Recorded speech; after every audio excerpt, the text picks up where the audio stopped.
Hey everybody, Mike Lejeune here with Game Changers, and we have a great episode lined up for you today. And I know I always say that, and it's so funny because every time I get on the phone or on Skype with one of these guests and start hearing about what they're doing, I'm so excited to bring the episode to you. And so I think today you're going to be really wowed by the guests we have. We have Michele Atkinson here. She's the founder of Cavalry Consulting.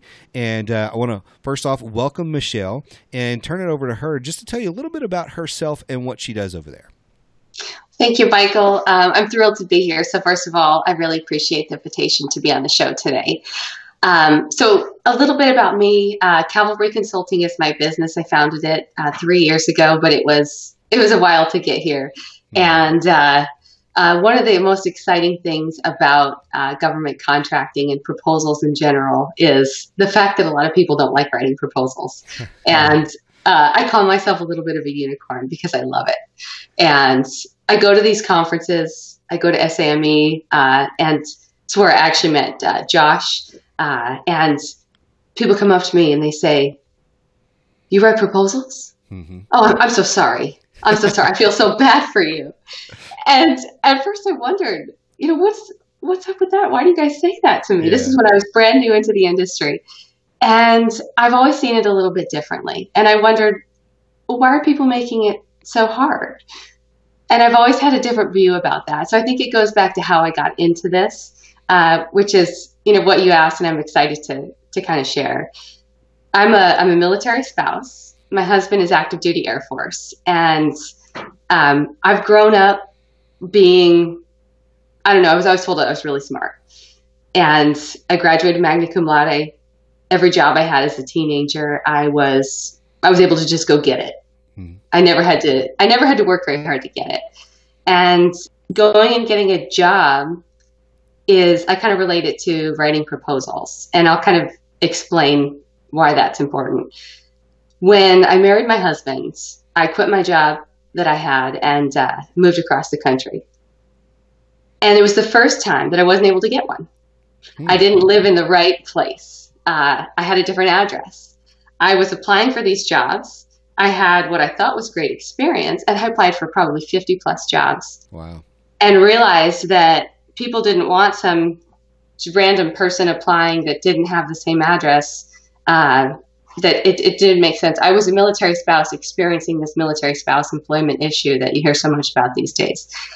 And I learned through that experience to tailor my resume to each opportunity. So I would apply for anything under the sun that was similar to marketing, writing, content, web presence. This is what I was doing. I was doing proposals and marketing my previous job. I even applied for a job at HDR in their proposal, nice. In their proposal market. But they wanted 5 to 7 years of experience specifically in government, and I had no idea what this was at the time. And I didn't get a call. I didn't fit through their parameters or whatever. See that now. But, it's my little inside joke. But long story short is that I learned very well how to tailor my own experience to meet the specific criteria of what was on these job applications. Fast forward, I was very lucky. I think luck plays a lot into some of these opportunities in your personal life and in your professional life. If you own a business, sometimes the right opportunity fits your own skills. I got a chance to work on a contract basis with a government contractor when my husband was off at school and I was just helping out. And it was working in proposals. And it was just to help match projects on the proposals. And I said, wow, this looks a lot like what I was doing in my professional job hunting experience. And I had never done training with Shipley method or any of that nonsense, is what I call it. Yeah. A lot of people pay a lot of money for that stuff, and I get it. But when I looked at it, from what I was seeing is, oh, well, they're asking for this in these words, and the company's done this. So why don't we show how it fits as clearly as possible? And from my own trauma, it made sense. Yeah. And darn it worked. So I was pretty successful right out the gate in proposals, having gone through that. And I've carried it with me for the last 10 years and built a successful consulting company out of it. That's awesome. Yeah. So my whole approach is very different than all these methodologies, building project work statements. I feel like that's unnecessary, in a nutshell. So. Yeah. No, that's awesome. Often when I talk to people, you're right. When I hear them talking about the proposal phase, they're like, "Oh, we're getting to the proposal phase." I'm like, that should be the most exciting thing because you're getting ready to apply for money. You're trying to win some money, and it's often it's in the tens of millions of dollars when I see some of these bigger proposals. We've been on some that are in the billions of dollars, and those are pretty exciting. And yet some people are they hate it. And I think a lot of people just don't like writing. That's one of those things where I've always joked that everybody has a book in them and everybody wants to be a writer, but nobody knows how to do it, or nobody likes doing it. That's for sure. And so I think it takes a special skill. You describe yourself as a unicorn there. What I hear, even just in the first couple of minutes here, is just your excitement over the process. And I go through the mental Rolodex of how many people I know that write proposals, and I don't know that I've ever met somebody who's actually excited to do it besides yourself. So, I know companies that write proposals. You're not the only one I know. There's a lot of people that do this. And when I talk to them, I'm like, I don't even, necessarily think about it. But once you see somebody who has a passion for it, immediately this is different. Mm-hmm. Out of all the, I'll go to the personal life for a moment. When I look at all the teachers my kids have had, I can tell you right now the two teachers that my children have both had that I've said, those two people were born to do this. Mm-hmm. And they were the most amazing teachers ever. And I think, that's kind of what I hear just in you describing your love for proposals of born to do it, meaning you're going to do it well. They always say, you do what you love for your work and it'll never be work, right? That's kind of the thing in business here that a lot of people can't wrap their head around. They're focused on a business model that produces money, not necessarily something they enjoy that produces money. And so I'm excited to dive in and learn more about your process because you actually mirror a lot of things that are similar in myself. I don't like a lot of the professional processes. I actually, it's funny. I did a short, like a 6-minute video yesterday on my proposal process for YouTube. And one of the things I was talking about was there's all these different color codes, all these different things, all these paths you can go down, and I hate it all. You just need to know these 3 things. And that's where, you have your own system and that works for you, and that's super powerful. But, a lot of people get sucked into, well, I've got to go down this model because it's popular and I've got to learn this and work within its parameters. I'm like, but does that work for you? Are you going to be excited about using it?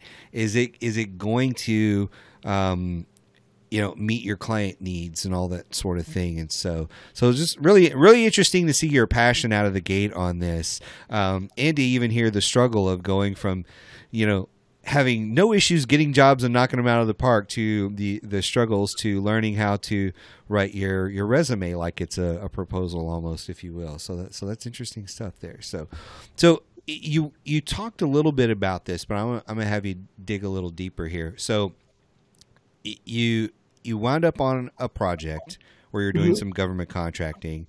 You saw that. What made you stick with government contracting proposal writing versus, you could have done anything with your business. You could have written proposals in the commercial world. You could have done other things with your writing skills. What made you stick in this area? That's a great question. And it's interesting because prior to this, I had written articles in magazines about MMA fighters and professional power lifters, nice. Crazy stuff like that. It was fascinating. I love a challenge. When I walked in there, I didn't know what a sources sought was. And I said, that's bad grammar. why would you call it a sources sought? Yeah. This is confusing. You're confusing everyone just by calling it that. Now I have to Yeah. call it a sources sought response to way too many words and syllables. Yeah. You know, but I had to learn all the acronyms. Excuse me. I had to learn so much stuff, but it was exciting. One part of it was that, you know, I was a new military spouse. So I was learning all of this on a fast track, catching up on this whole aspect of DOD while my husband was, you know, off at his military school. And so I was able to learn about, you know, the different commands and the different, you know, levels of, you know, the ranks. And I felt like I was, you know, understanding a part of this at the same pace of what he was doing. So when I started to cling to something, I want to learn more about it. The other aspect was I was writing proposals for construction and architecture engineering, and that was fascinating to me because I could go out and look at a job, and as I'm talking about, you know, precast concrete, said, "Oh, precast concrete, like you're casting it before you know, put it out there. I get it." Or cast in place. What is that? I get it. You know, it's real things. It's things I see all the time. I can tell my kids about that and say, "Oh, Mom, you wrote that proposal." You know, that's pretty cool stuff. Nice. So I guess I like the hardest possible things, and then I'll go figure them out. Yeah, no, that's cool. So I think I answered your question on that. No, I think that's cool. You know, it's one of those things where, again, you're showing your passion for this. That, you know, if I'm a listener today and I'm looking for somebody to write proposals, I want somebody who's excited, passionate. You know, they like you described there. You know, you like difficult things and figuring them out and digging in and learning more. And so that's what I want in somebody who's going to do that for me. So that's good stuff. So if I came to you and said, you know, what is going to make us competitive, or, you know, I guess the popular question for a lot of clients would be, if I asked you how to win a proposal, what would you say to that?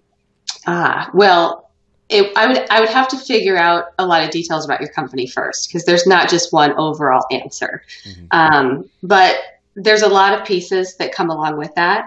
And when you're looking at your overall proposal schedule, you have to set a schedule at the beginning of your process. You know, I'm not going to give you this whole overall, you know, here's all your, well, I probably will give you a lot of information. But you have to create a schedule on day one and stick to it if you hope to really win. If you are taking it seriously, you have to create a schedule at the very beginning of your process.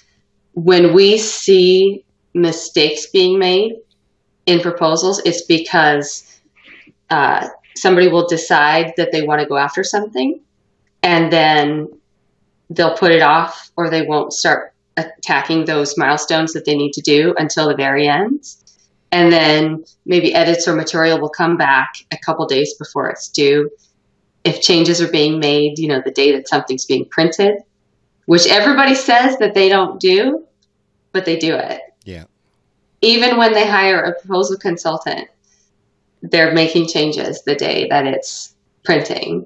And the only times that I've seen massive mistakes, you know, going over page limits or something being completely missing, you know, was because somebody made an edit that might have pushed something out.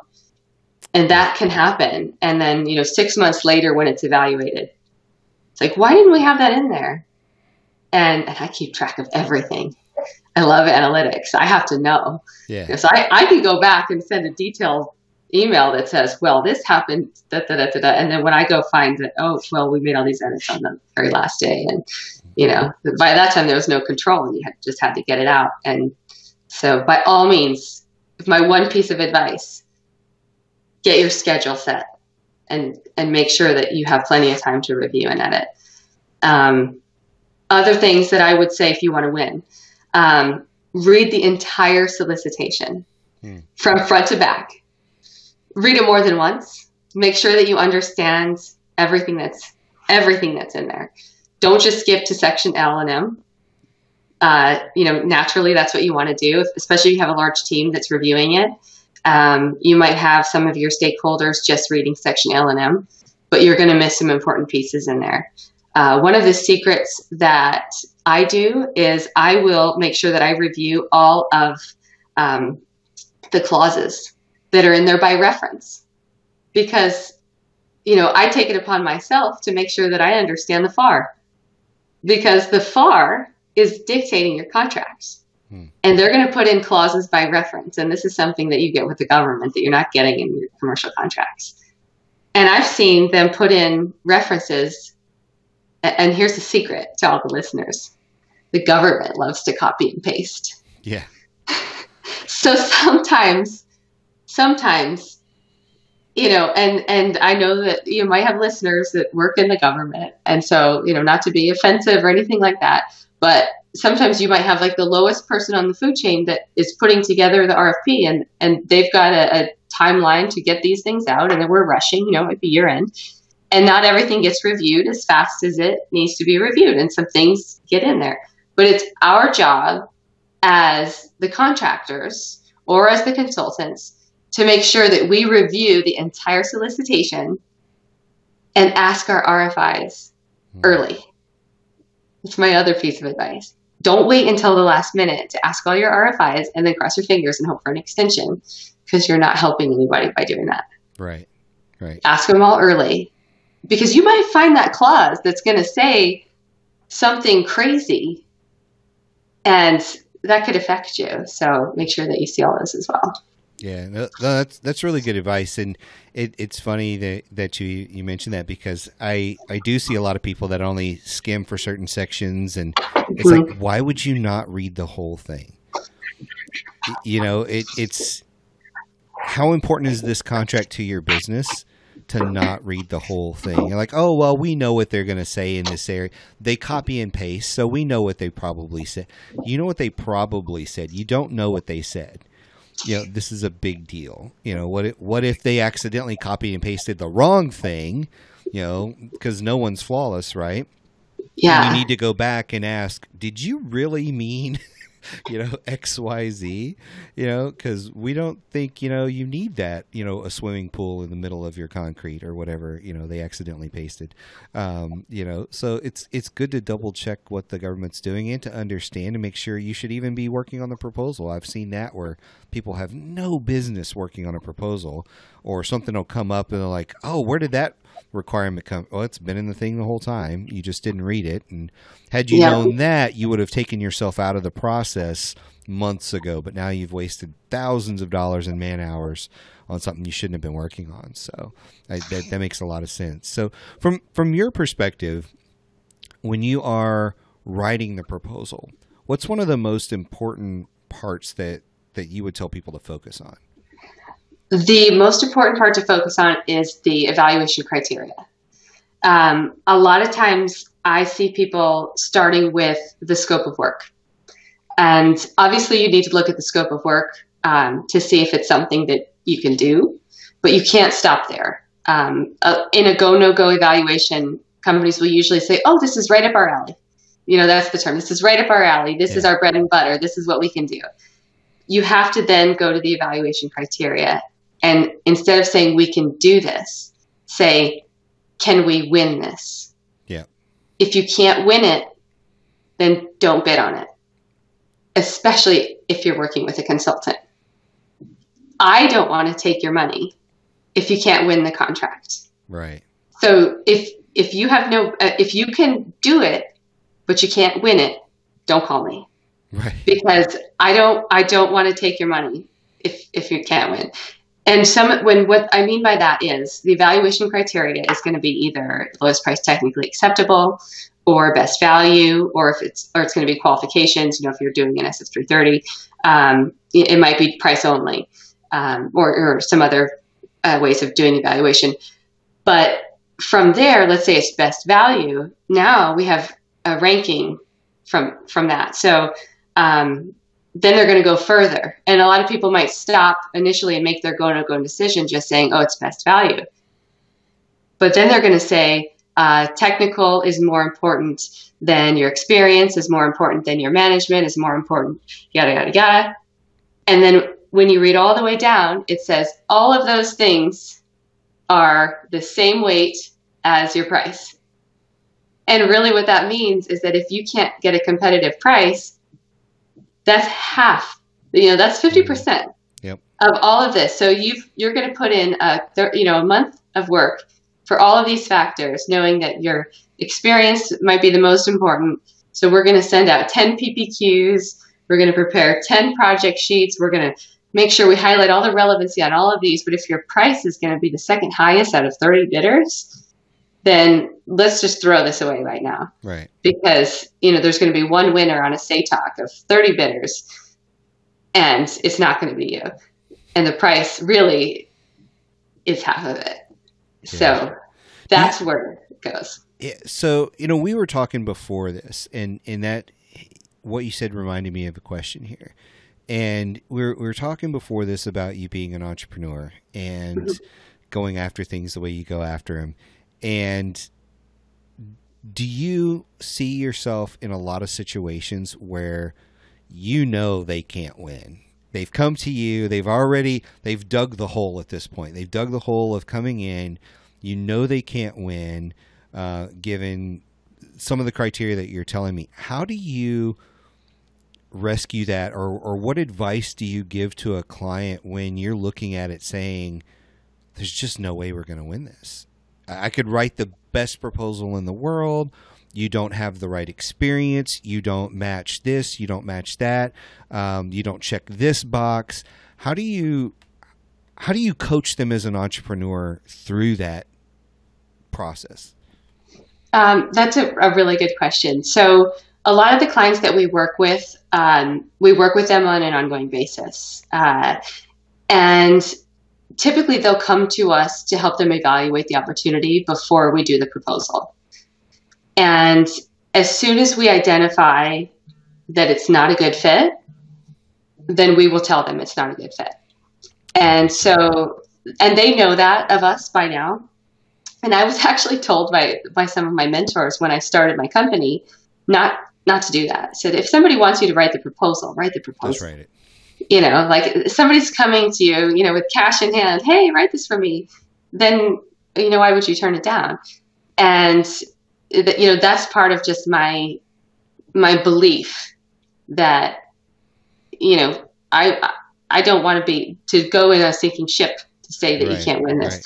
I had come from working for companies before where they would just bid, when I was employed as a proposal manager. I kind of skipped over that part. From getting myself a job, I had volunteered for everything and become the marketing manager, the proposal manager, the business development manager. I was traveling around meeting face-to-face with contracting officers, hearing what they wanted. And I was essentially told to do everything. And we'd bid 20 proposals a month.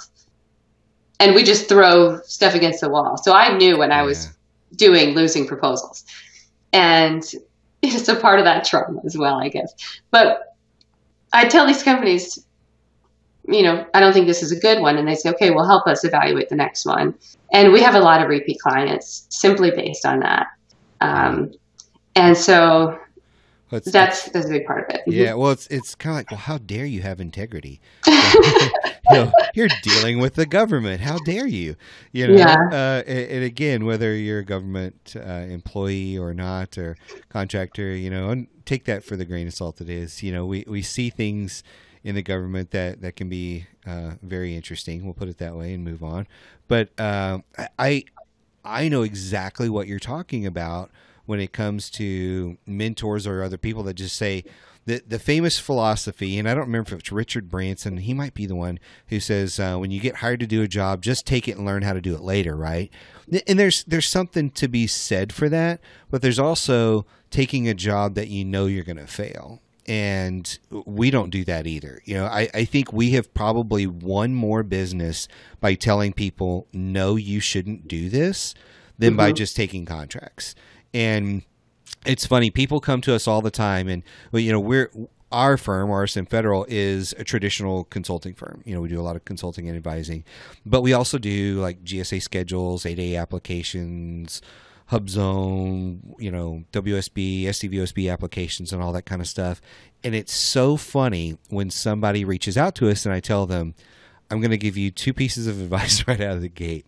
1, you can do this yourself. And 2, don't hire anybody to do this unless you have to. And they're like, but don't you provide this service? And yes, we do. But number 1, you can do this yourself.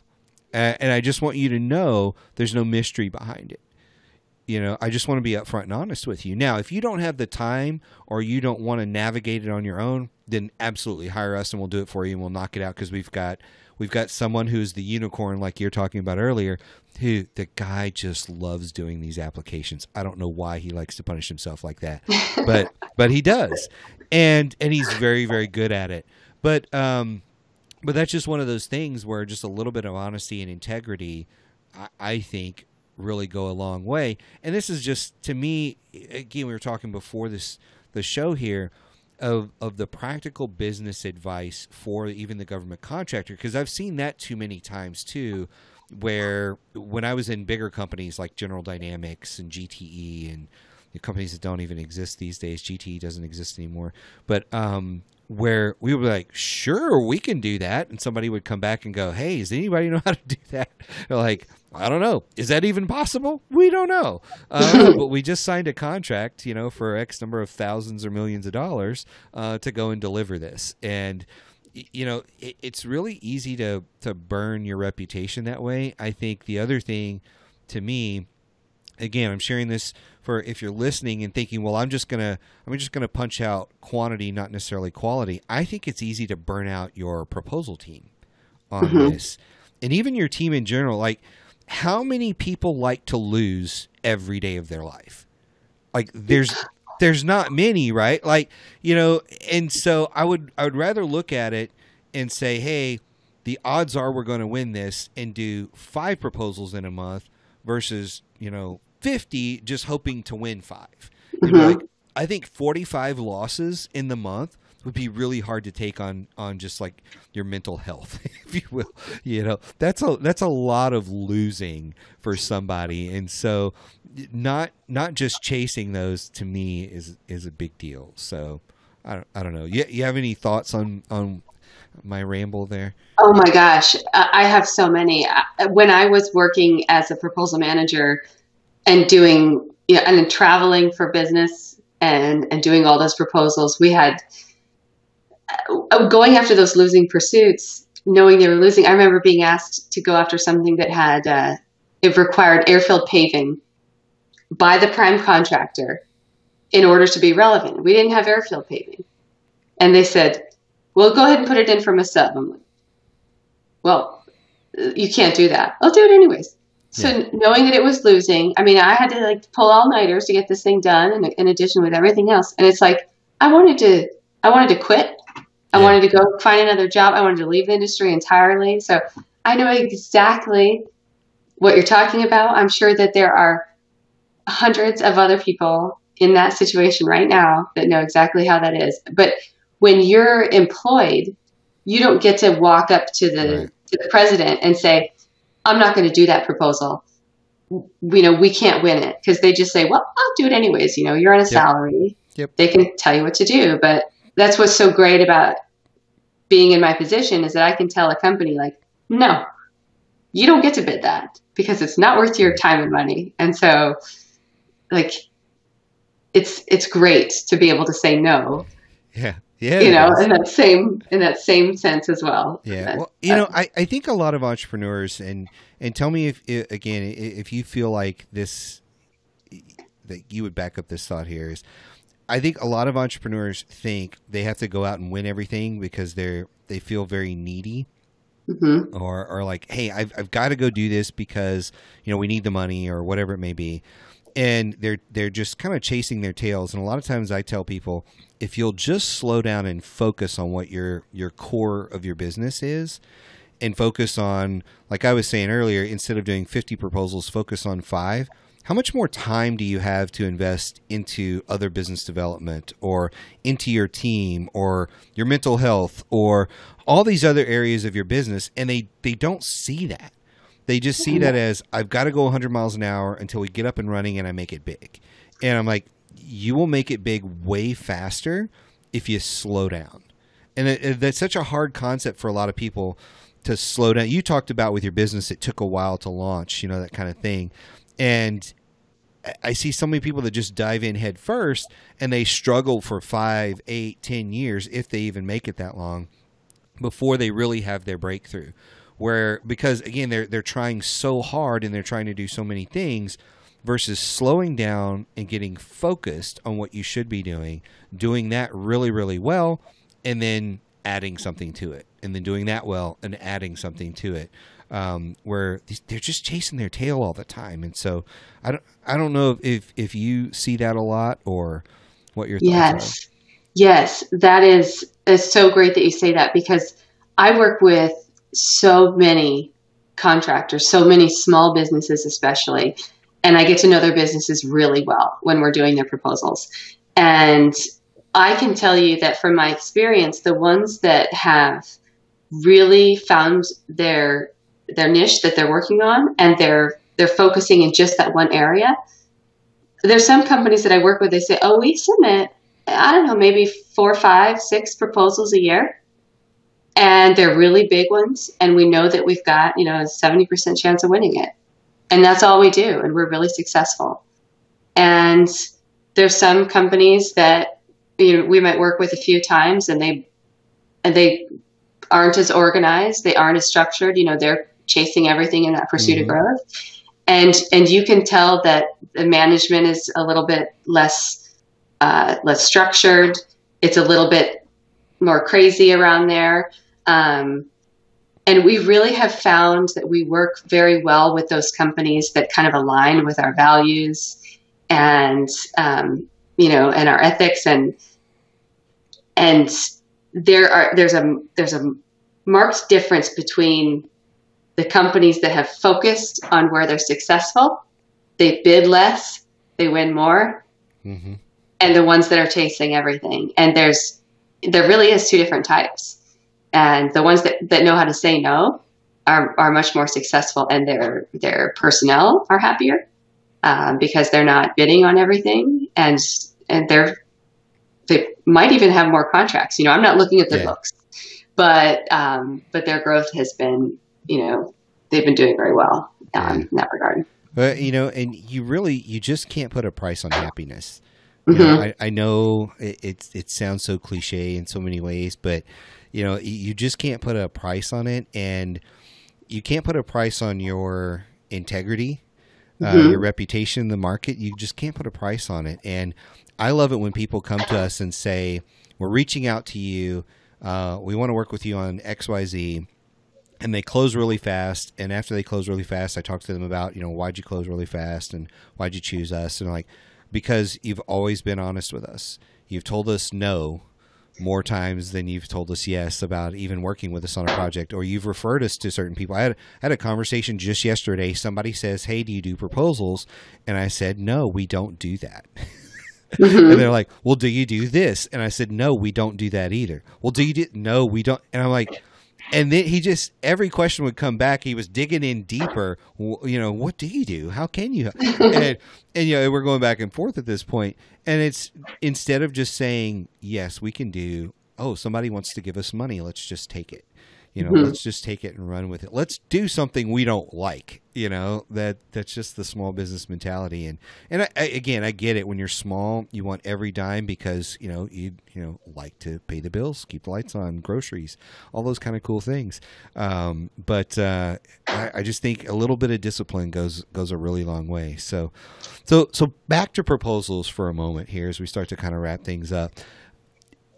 I've seen 2 schools of thoughts on this. I'd love to get your take on reusing content from proposal to proposal. What are your thoughts on that one?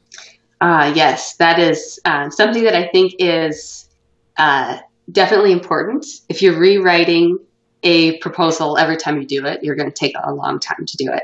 I've seen it done well in some ways, where you have to be able to store it in a good way to be able to reuse it. So we use a system, Cavalry uses a system to store the content from client to client. So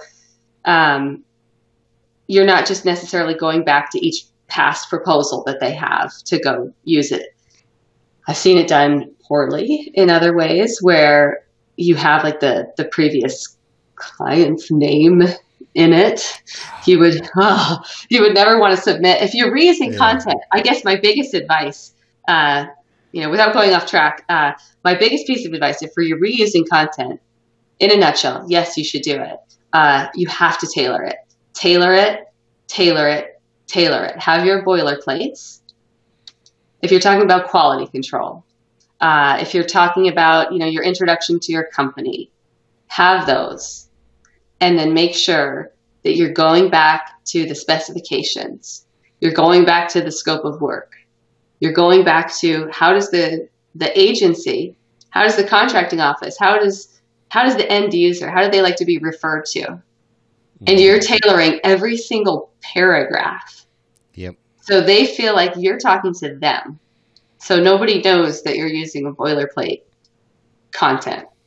Because if it feels like you took that out of something else and then just pasted it in, the way that I can recognize that an RFP is boilerplate, then it's like, ugh. And the best part is if your competitors are using boilerplate and it looks like it, and yours looks like, hey, 60th contracting, or you know that they like to be called, 60 cons. That's the way they like to be, the touchy-feely term, we know that 60 cons likes this, da, da, da, and you're talking specifically to them and their issues, and they're like, oh man, these people really get us. Mm-hmm. So much so that they don't even notice that you've never worked there before. You're talking like an incumbent. Yeah. That's a huge competitive advantage. And you've done it through having boilerplate. So, yeah. I'm definitely a fan of that strategy. I think, using content over and over, but tailoring it, because I think a lot of people get lazy around, like you were saying, they take their boilerplate, they insert it, and they go next paragraph, mm-hmm. Next paragraph, and they don't think of tailoring it. When we talk to our clients, even about capability statements, we're like, you should probably have an archive of like 50 of them by the end of the day. Because every time you approach an organization, you're going to take your main one and you're going to tailor it to them. Not only the content on it, you're going to rearrange content on it. What's the project you're working on? Those NAICS codes should be at the top of the list, not at the bottom or in the middle somewhere. They should be at the top. The things that are important from your conversation should be at the top, not buried somewhere. Again, I'm just talking capability statement, but I think the concept maps over.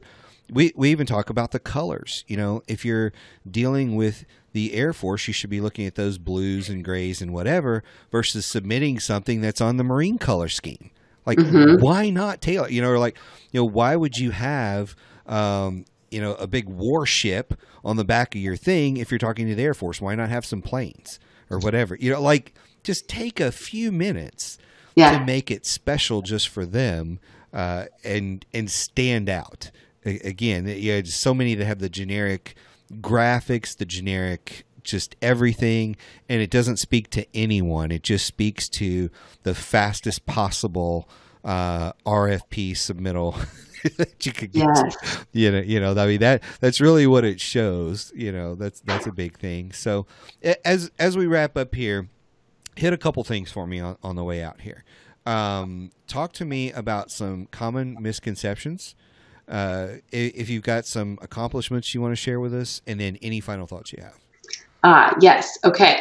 Common misconceptions. I think a lot of people think that they need to put their proposal in InDesign or something extra fancy. In my opinion, you're submitting it to the federal government in the case of most of our proposals.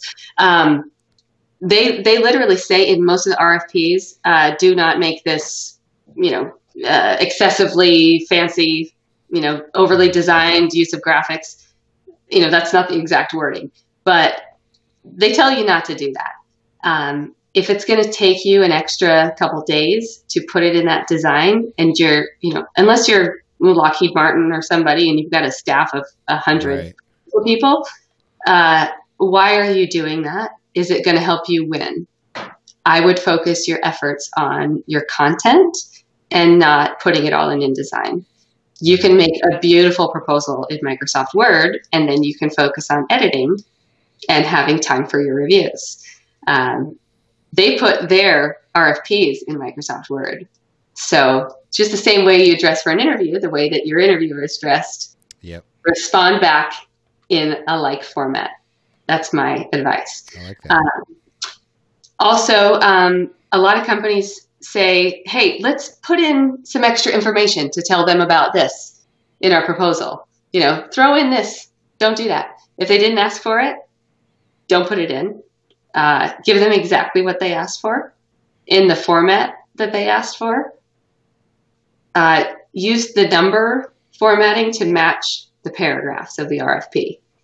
It's the simplest way to be compliant. I always like to say, imagine the evaluation committee. They don't usually have a lot of TV shows about evaluation committees, but we've all seen a lot of TV shows about like a jury room, for example. Yeah.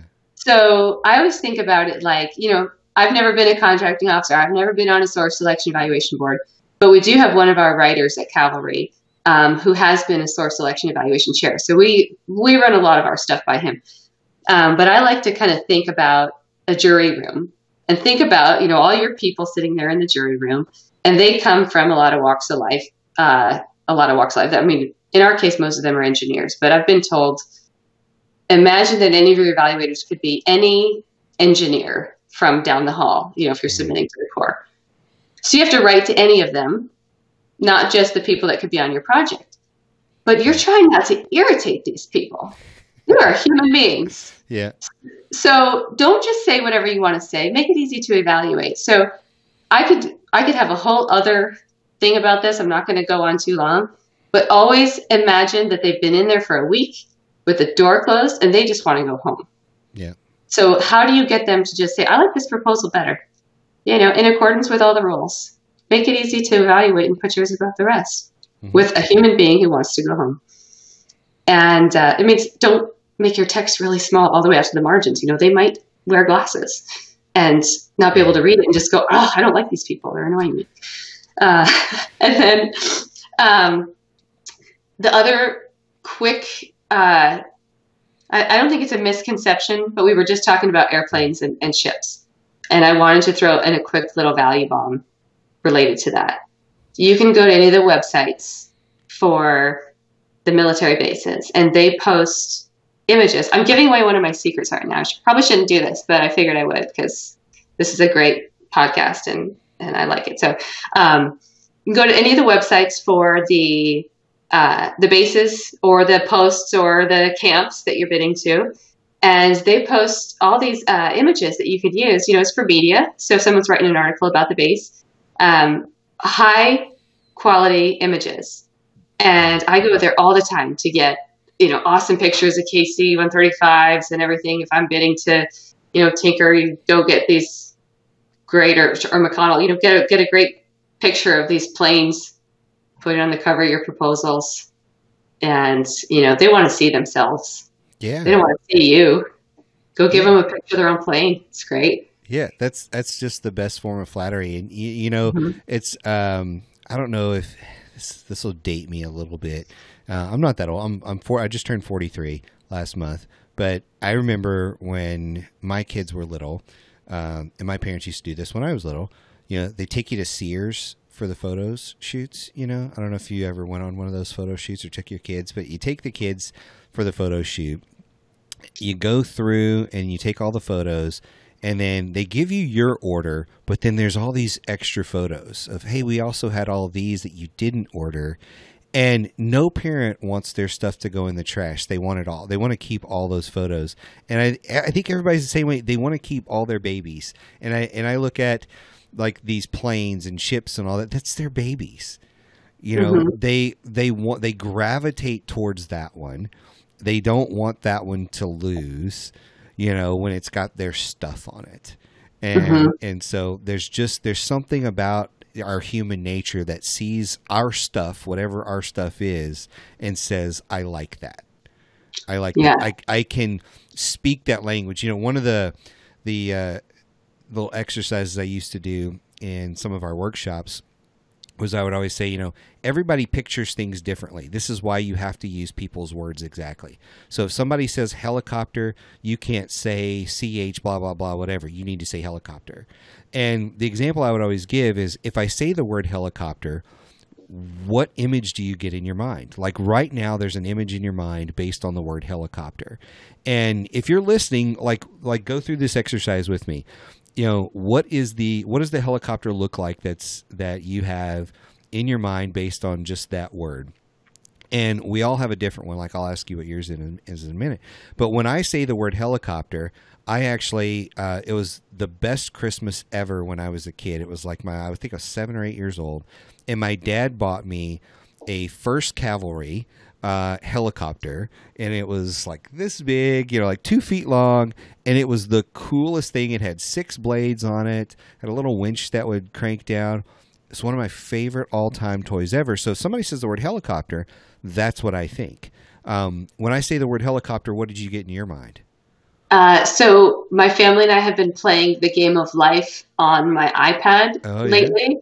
And there's a little helicopter that always comes and drops off the babies into your car, whenever you get babies. That's awesome. I didn't even know they did that.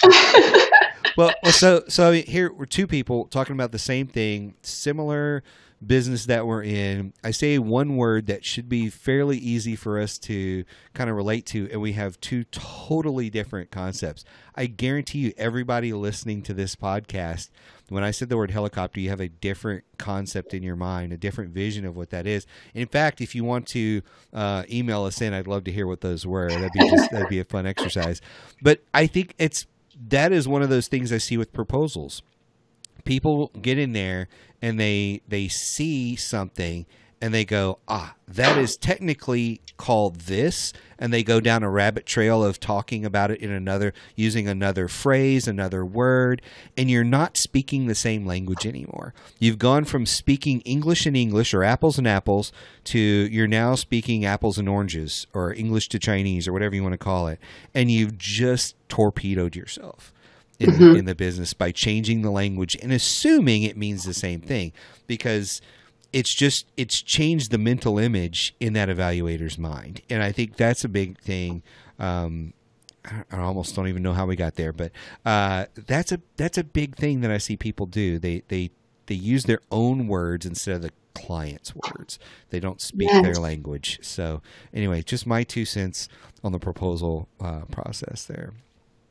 Yeah, I'm glad that you said that, because that's something that we do. We look for all the words, and we make sure that we're using the same words instead of synonyms, and build bridges, between all the relevancies in that same way. That's so important. Yeah, so powerful, and I would say that's probably a great use next time. So like if you're continuing to write for, I think you use 60 cons was one of the ones you have. So if you're going to continue to write for that group, you probably take your past proposal language that you have used their lingo, and there's a good chance some of that's going to map over in the next one you write for the same group. It probably won't map over to another organization, but it might. But it's interesting to be able to take that and reuse it. So a lot of good stuff we covered here today. We're coming up on almost an hour talking about proposals. We could probably talk about proposals all day long, but I just want to thank you for coming on today. I'm sure we'll have you on to do more podcasts with us and kind of dive deep into some of these things. But thank you for providing a lot of great value for our listeners. And if you are wondering, I will have Michele's contact information on the website. You'll be able to go get that, email her, call her, go visit her website, whatever it may be. That'll all be there, so she didn't have to repeat all that for you. And again, thank you so much for being here today. We really appreciate it. Thank you for having me.